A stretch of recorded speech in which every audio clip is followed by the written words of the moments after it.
side of the silvery sea. I'm no exception to the rule, in fact divide my way. I'd reside to the side of the silvery sea. But when you're just a common old garden Smith or Jones or Brown, a business up in town, you've got to settle down. You save up all the money you can till summer comes around. Then away you go to a spot you know, where the cockle shells are found. Oh, I do like to be beside the seaside. I do like to be beside the sea. I do like to be upon the from, where the brass band plays tickly-on-tom-tom. So just let me be beside the seaside. I'll be beside the sea.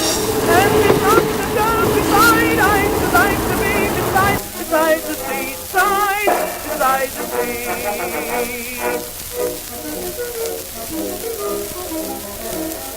Timothy went to Blackpool for the day. Railways are vitally important in developing seaside towns such as Bournemouth. They started to develop around 1870.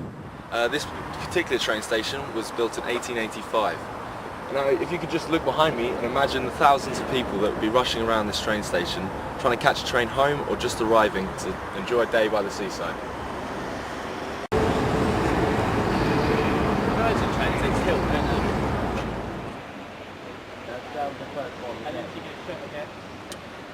So behind me we have the Bournemouth Funicular Railway, which was opened in April 1908. It really shows the investment people were willing to put into the seaside, as it would warrant great returns for the people who were investing in it.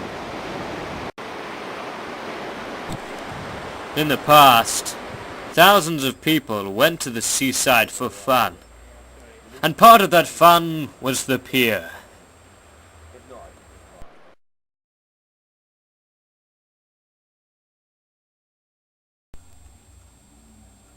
This is the pier at Bournemouth, Dorset, England. When piers like this opened, thousands of people would have visited them for fun. So this here, we're on a pier. Between 1875 and 1910, 33 of the surviving 54 piers were built. I'm on a carousel in Bournemouth. The main reason why people came to the seaside was for fun. That's what I'm having now, riding this horse. In August 1898, a London solicitor by the name of Charles James Jones visited Brighton by rail.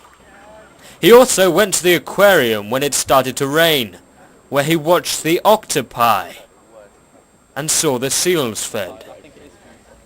But it wasn't just the sea that attracted people to the seaside, oh no! These are gardens, and people enjoyed walking around them looking at the flowers.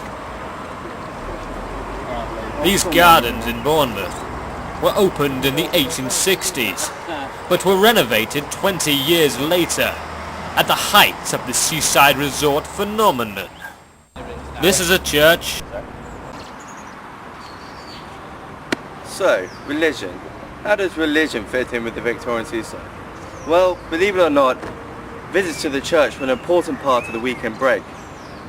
And although few today could associate with such pious behaviour, but ice cream munching, golf and other such recreational pursuits were organised around the visit to the church.